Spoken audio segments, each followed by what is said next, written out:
जैसे फूल बिन सूनी बगिया, बिन बिटिया आंगन सूना, बिन बिटिया आंगन सूना, बिन बिटिया आंगन सूना। पता नहीं आपको याद होगा कि नहीं, आज से करीब 10 साल पहले आपने गांव के 2 मजदूरों की पिटाई कर दी थी और उसमें से एक ने अस्पताल में दम तोड़ दिया था।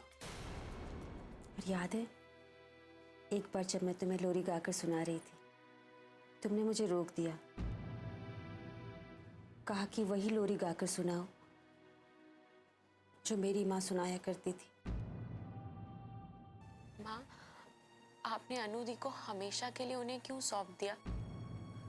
अनुदी हमारी भी तो कुछ है, हमसे तो उनका खून का रिश्ता है, तो फिर आपने उन्हें अपने से दूर क्यों कर दिया माँ? हमारे बाबूजी ने हमें बताया था, अरे भाई जिन्होंने हमारा नाम श्री राम चौबे रखा था बड़े प्यार से, उन्होंने कहा था कि ठाकुर मान सिंह की जो बहू रानी है ना, लक्ष्मी जी ने भी उनका एक बार ऐसे ही बुरा हाल किया था। अच्छा, क्या हुआ था श्रीराम? गांव में एक औरत को पहले से ही बच्चा था, लेकिन दूसरी बार उसके बेटी पैदा हुई। इस वजह से उसके घर वालों ने उसे घर से बाहर निकाल दिया, उसकी बच्ची को छीन लिया और यहां तक उस पर बचलनी का आरोप तक लगाया। बात पंचायत तक पहुंच गई। उस लड़की का मायका बादलपुर था, जो लक्ष्मी जी का मायका था। इस वजह से लक्ष्मी जी उसका साथ देने लगी। लक्ष्मी जी से मान सिंह जी पहले से खफा थे, इस वजह से मान सिंह जी भी इस मामले में कूद पड़े और गांव के लोगों का साथ देने लगे। इन सब की आड़ में वो लक्ष्मी जी को बदनाम करने की कोशिश करने लगे, वो लेकिन जीत नहीं पाए। लक्ष्मी जी भी डटी रहीं और उन्होंने सारे सबूत इकट्ठा करके पुलिस को दे दिए। लक्ष्मी जी ने मान सिंह जी को हरा के ही दम लिया। उस समय भी मान सिंह जी को मुंह की खानी पड़ी थी और आज देखिए फिर वही दिन वापस आ गया। मैडम जी, मुझे न्याय दिलाइए मैडम जी। अरे क्या हुआ? मैडम जी, मेरी तो किस्मत ही फूटी निकली। बड़ी मुश्किल से भगवान ने मेरी झोली भरी इस बच्ची को देकर, लेकिन छोरी के पैदा होते ही मेरे ससुराल वाले बहुत नाराज हो गए। जब मैं मायके से आई तो उन्होंने मुझे घर में नहीं लिया, मेरे बच्चे को और मुझे घर से बाहर निकाल दिया मैडम जी उन्होंने। अरे अरे रो मत। रोने तो क्या करूं मैडम जी, अब मैं इस नन्ही सी जान को लेकर कहाँ जाऊं? किसके सहारे पालूंगी मैं इस बच्ची को? ऐसे बन रहा है जैसे इसे कुछ पता ही नहीं है।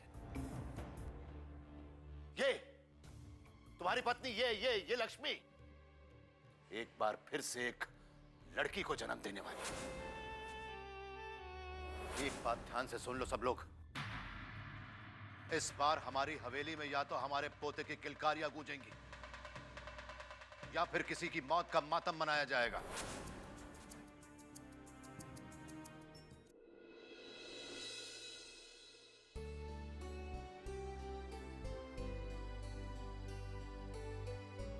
अरे अपराजिता, बाबूजी कहाँ गए? माँ अंदर होंगे। बाबूजी भी कमाल करते हैं, चाय मांगी थी उन्होंने। अच्छा चल तू ही पी ले।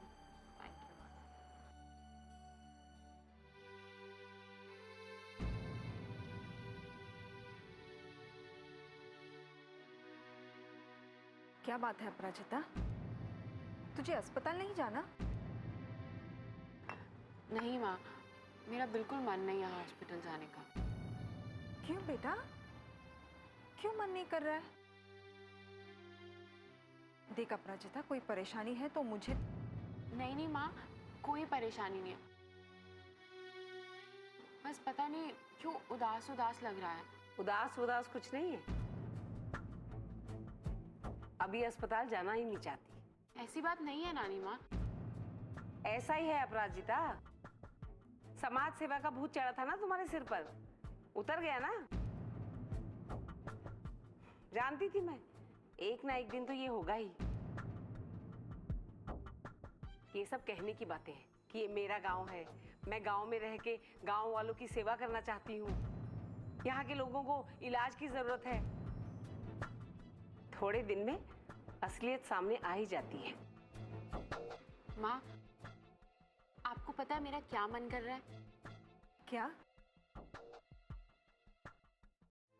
मेरा मन कर रहा है मैं आपके साथ और अनुदी के साथ खूब गपशप मारूं और खूब मस्ती करूं। बस, जब से ये अनु दीदी मिली है ना, उसके सिवाय इसे कुछ दिखाई नहीं देता। दिन रात सोते जागते अन्नू अन्नू अन्नू। अरे उसका भी अपना एक घर है। उसकी जिंदगी में इतनी दखल अंदाजी करोगी ना तो वो तुमसे परेशान हो जाएगी और दूर जाने लगेगी। इसीलिए यही अच्छा होगा कि उससे ज्यादा ना मिलो। माँ, मुझे लगता है मेरा हॉस्पिटल जाना ही ठीक होगा। मैं तैयार होने जा रही हूँ। सुन तो, अब देखा कैसे तुनक कर गई है। सलीके की बात कहो तो सीखना ही नहीं चाहती। धीरे धीरे सीख जाएगी माँ। कब सीखेगी? इतनी बड़ी हो गई है। ससुराल जाने की उम्र है इसकी और सलीका है ही नहीं। जिस घर जाएगी पता नहीं क्या करेगी वहां।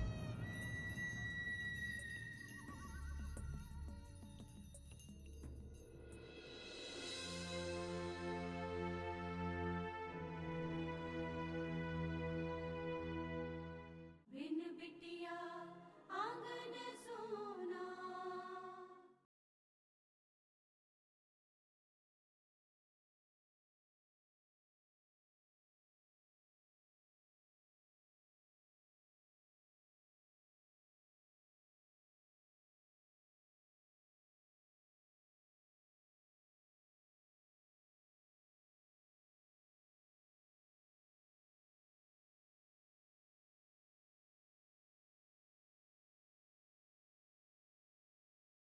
बिन बिटिया आंगन सोना।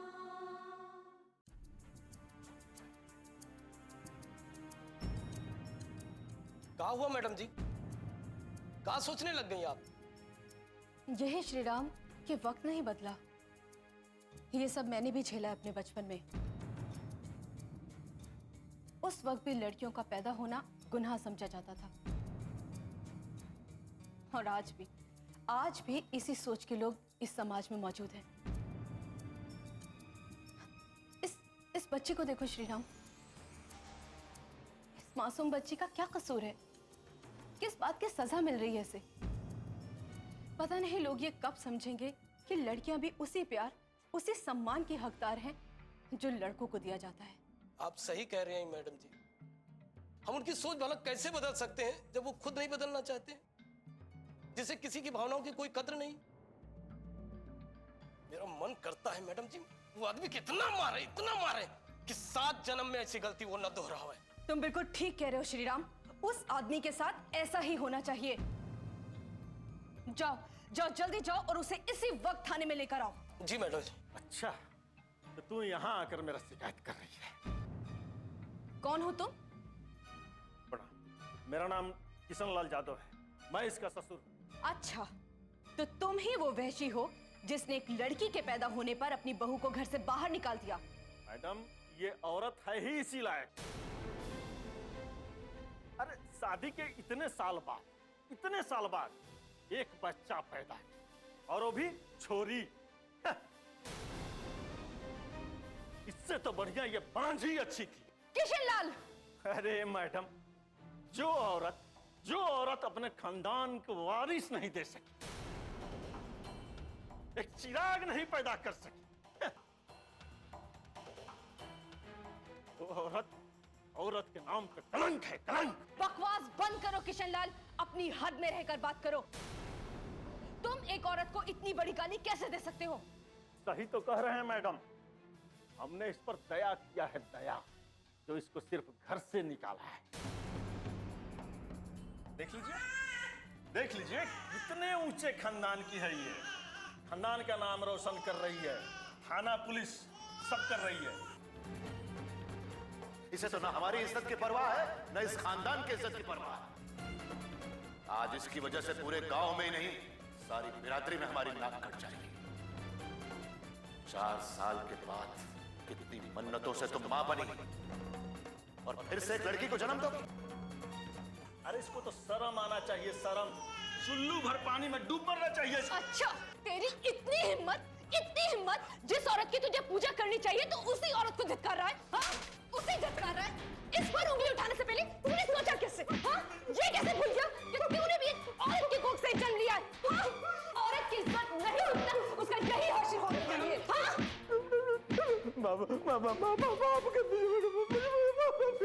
मैडम जी, इसे छोड़ दीजिए, मर जाएगा ये। मत रोको मुझे श्रीराम, आज मैं ठाकुर मान सिंह को उसकी औकात दिखा कर ही रहूंगी। अरे मैडम जी, ये मान सिंह नहीं है। चल लाल, चल लाल। मर जाने दो इसे श्रीराम, मर जाने दो, क्योंकि लोगों को बेघर करने का गुनाह जो इसने किया है उसकी सजा इससे कम नहीं होनी चाहिए। मैडम जी, इसके किए की सजा तो इसे कोर्ट देगा, हम लोग नहीं। मैडम जी, इसे छोड़ दीजिए। माफी मांग इससे, माफी मांग। मुझे माफ कर दो, मुझे माफ कर। श्रीराम जी मैडम। इन्हें इनके घर छोड़ दो, लेकिन उससे पहले इसे हवालात में बंद कर दो। मुझे माफ कर दीजिए मैडम। श्रीराम ले जाओ इसे इसी वक्त। जी मैडम, चल। तेरी सही जगह ये है। मुझे माफ कर दीजिए। माफ। चल। बहुत बहुत धन्यवाद मैडम जी। चिंता मत करो, घर जाओ, कोई भी बात हो तो मुझे बताना। हाँ। सड़ो अब इसी में। मुझे माफ कर दीजिए।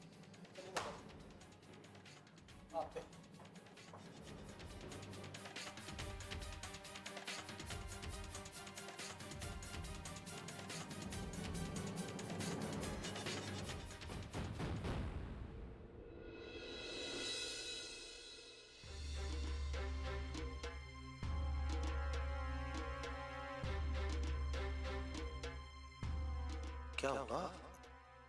अभी तक महेंद्री क्यों नहीं आई? अब तक तो आ जाना चाहिए और फोन भी कर देना चाहिए। अगर वो आज नहीं आई तो इसका मतलब मैंने जो योजना बनाई उसके कामयाब होने में बहुत वक्त लगेगा।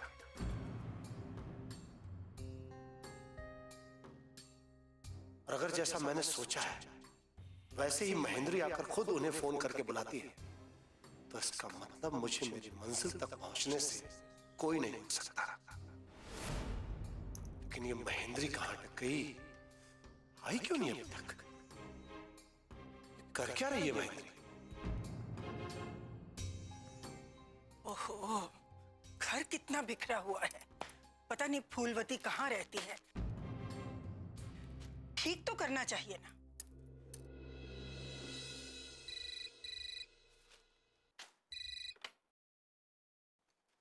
हेलो, किसका फोन है? जी नमस्कार।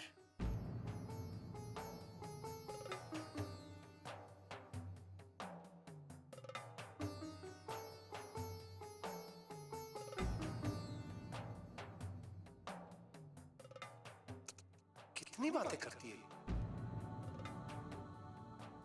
अब रखो भी फोन। रखती हूँ। नमस्कार।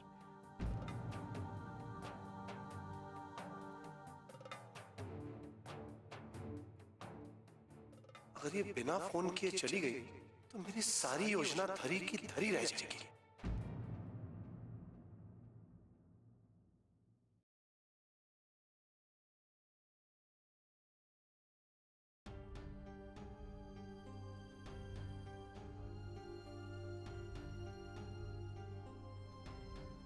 पंडित जी नमस्कार। हवेली से ठकुराइन बोल रही हूँ। घर पे पूजा करवानी है। जी। अच्छा, सामग्री क्या क्या मंगवानी होगी पंडित जी? बहुत अच्छे महेंद्री, तुम इसी तरह अपना फर्ज निभाती जाओ और हम अपना काम निकालते जाएंगे। शाबाश।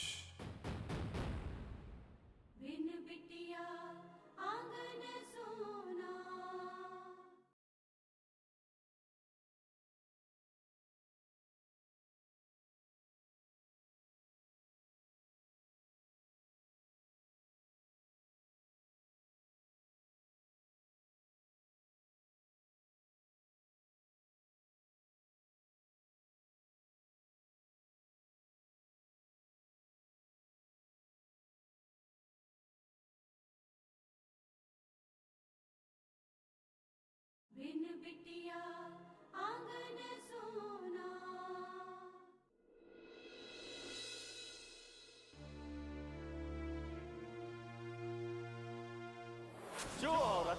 जो औरत अपने खानदान को वारिस नहीं दे सकती, एक चिराग नहीं पैदा कर सकती, वो औरत के नाम पे कलंक है, कलंक। इस पर उंगली उठाने से पहले तूने सोचा कैसे? हाँ? ये कैसे भूल गया कि तूने भी औरत की कोख से जन्म लिया है? हाँ? मैडम जी इसे छोड़ दीजिए, मर जाएगा ये। मत रोको मुझे श्रीराम, आज मैं ठाकुर मान सिंह को उसकी औकात दिखा कर ही रहूंगी। मैडम जी ये मान सिंह नहीं है, किशन लाल है, किशन लाल। दादाजी ने जो मेरे साथ और माँ के साथ किया वो मैं भुला क्यों नहीं पाती? उनके जुल्म मेरे दिलो दिमाग में इस कदर घर कर गए हैं कि मुझे हर अन्याय में वो नजर आते हैं। मेरी बच्ची को मत मारिए बाबूजी, मेरी बच्ची को इस दुनिया में आने दीजिए बाबूजी। रहम कीजिए मुझ पर बाबूजी, रहम कीजिए मुझ पर, रहम कीजिए। और मैंने उसी वजह से उस आदमी को बुरी तरह मारा। ये मैंने ठीक नहीं किया। मैं आखिर इतनी पत्थर दिल कैसे हो गई? क्यों मारा मैंने उसे इतनी बुरी तरह? मुझे ऐसा नहीं करना चाहिए था।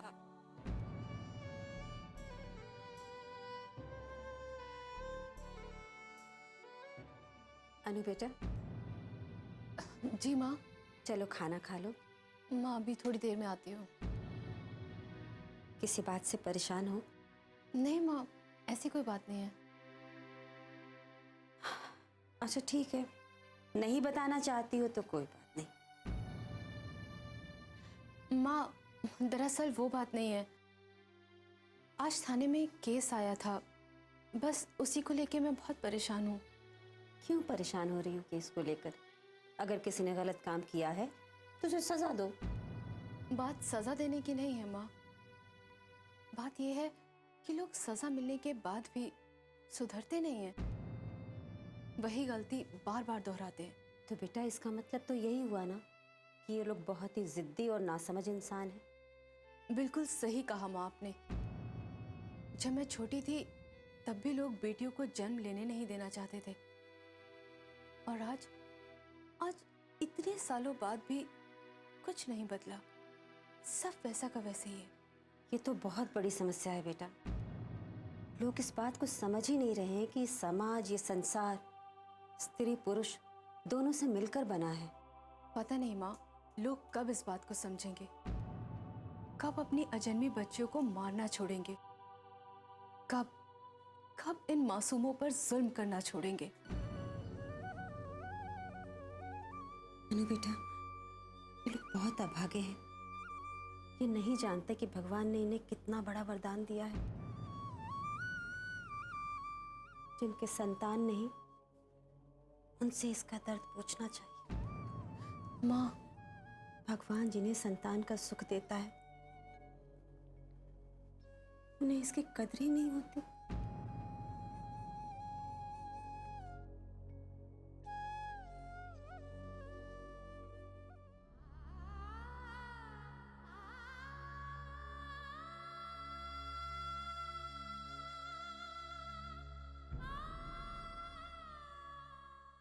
बिन बिटिया आंगन सोना।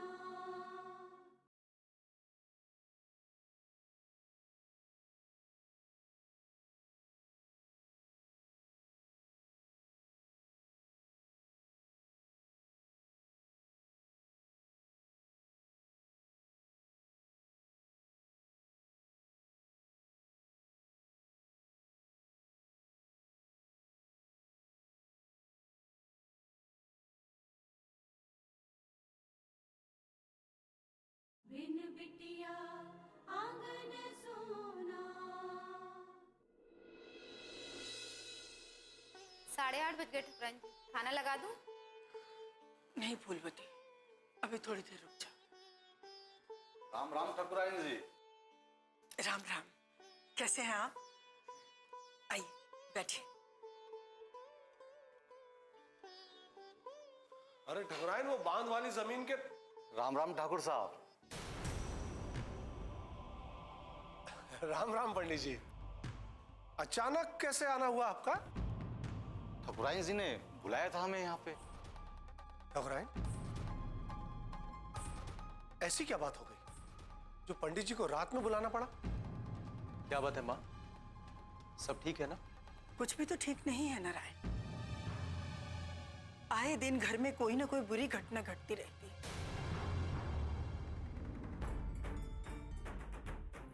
घर में जो घटनाएं घट रही हैं, उन्हीं को देखते हुए लगता है कि ग्रह दशा ही ठीक नहीं है।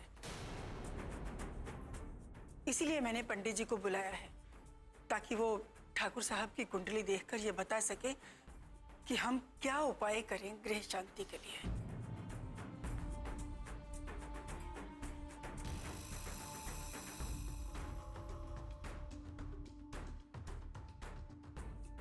अभी बता देते हैं ठकुराइन। आप ठाकुर साहब की कुंडली तो दिखाइए। जी, कुंडली तो मेरे पास ही है। लाई। लीजिए।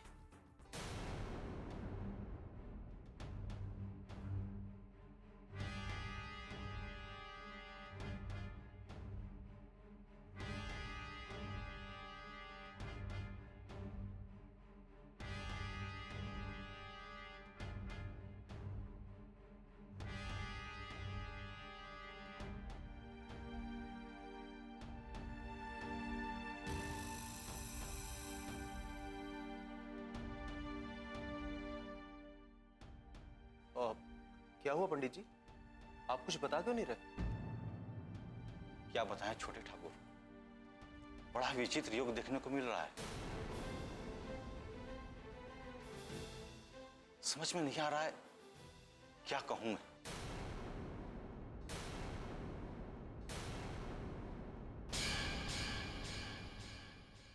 हाँ, इस बार हमें कुछ जरूरी काम से बाहर जाना पड़ा, इसलिए हमारे पोते अभिमान ने पूजा वैसे ही की थी जैसे हम करते आए। शादी करो और अपना घर बसाओ। अरे ये क्या बात हुई? मेले का शादी से क्या लेना देना? लेना देना है। ये सब भी तो इन्होंने किया ना माँ।